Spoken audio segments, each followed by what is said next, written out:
प्रणाम।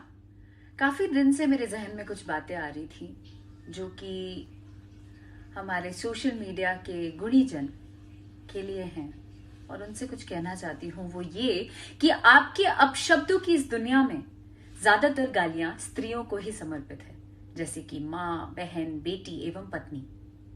आने वाले समय में आप लोगों का यही योगदान रहा ना, तो ऐसी गालियों का भविष्य बहुत उज्जवल होगा। और मुझे लगता है कि आप जैसे और भी कुछ गुणीजन एक नया आयाम हासिल ही नहीं बल्कि स्थापित भी करेंगे।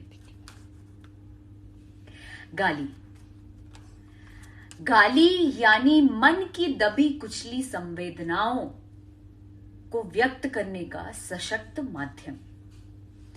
गाली देने की कला का इतिहास बहुत पुराना है और हमें गर्व है कि आप जैसे होनहार सपूत और गाली के लेखक, चाहे वो इंस्टाग्राम हो, फेसबुक, यूट्यूब के माध्यम से अच्छी प्रसिद्धि हासिल कर रहे हैं।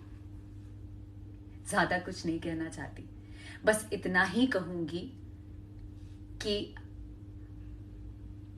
इन सब चीजों के सर्जक को मैं तहे दिल से नमन करती हूं। इसी तरीके से अपने परिवार, हिंदुस्तान का नाम रोशन करते रहिए।